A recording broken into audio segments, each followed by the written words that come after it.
فوز الجنيدي من فلسطين، سكان الخليل. عمري 22 عام. عندما سجنت كان عمري 16 عام. كنت متواجد في المكان في الخليل، يعني في مناطق يوجد فيها مظاهرات ضد الاحتلال، وبمجرد عبوري من ذلك المكان تعرضت للاعتقال. يعني تجربة الاعتقال كانت معرضة، يعني ليست مفاجأة. يعني أي فلسطيني يتواجد في مكان الاعتقال دائما معرض لهذه الأساليب، إن كانت اعتقالات أو اعتداءات. يعني في فلسطين معظم الشباب أو معظم الأشخاص يمضين حياتهم الطبيعية. في ظل عدم وجود الاحتلال تكون الحياة طبيعية. في ظل وجود الاحتلال يعني تختلف الحياة ربما بشكل كبير. منها ممارسة الأشياء اليومية الروتينية للفلسطيني ممكن أن تتغير.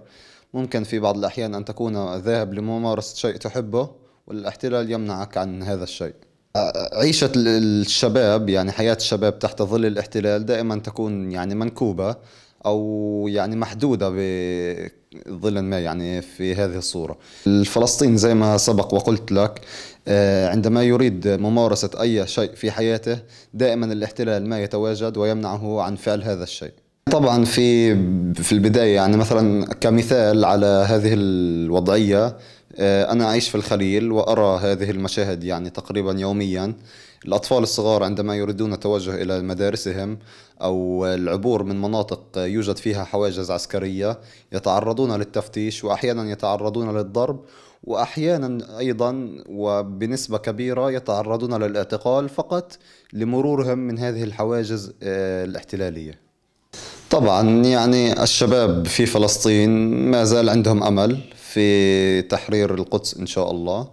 يعني كما أنه ذكر ذلك في القرآن أنه ستزول دولة إسرائيل ويوما ما ستحرر القدس إن شاء الله. يعني ما زالوا يقاومون على نفس الوتيرة التي عشناها من أجدادنا وأجداد أجدادنا إلى اليوم. يعني ما زال الشعب الفلسطيني صامدا في وجه الاحتلال. نعم، يعني بطبيعة الاحتلال يوجد لديه سياسة هي الإرهاب، أو قمع الأشخاص الذين يفكرون في استمرار مسيرتهم النضالية.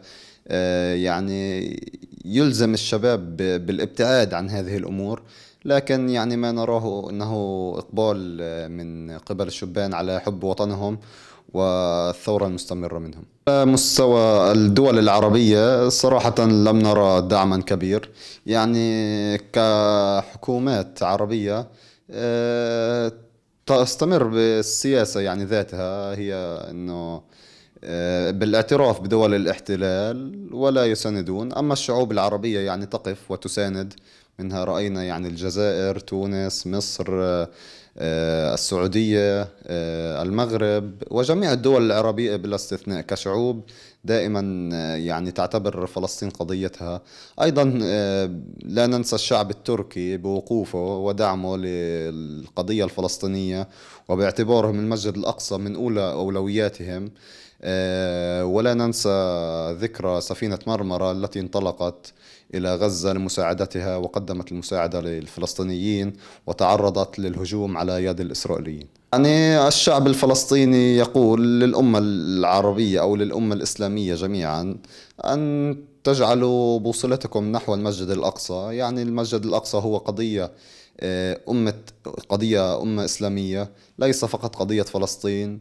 يعني نرجو، وليس نرجو، بل هي من أولوياتكم. يعني ليست أولوية فلسطين فقط، بل هي يعني قبلة رسولنا الكريم صلى الله عليه وسلم، ويجب علينا الدفاع عنها من أول الأشياء، يعني من أول أولوياتنا أن تكون.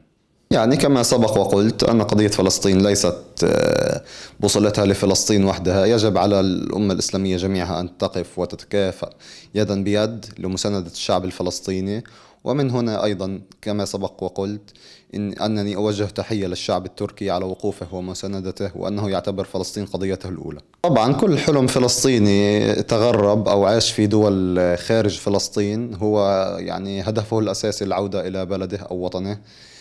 لكن سياسة الاحتلال تكمن بالترهيب يعني والمضايقة على الأشخاص الذين يخرجون في أثناء العودة. يعني لا يكلف الله نفسا إلا وسعها. كل شخص بما قدمه، يعني ولو بصوت يصرخ لقضية فلسطين، كأنه وقف وساند كما وقوف الأشخاص في فلسطين نفسها. يعني ليس خروجك من فلسطين يعني أنك لا تحب القضية الفلسطينية وأنك لا تدافع عنها. ياما رأينا مثلا أشخاصا خرجوا إلى فلسطين خارج فلسطين وظلت القضية يعني في قلوبهم.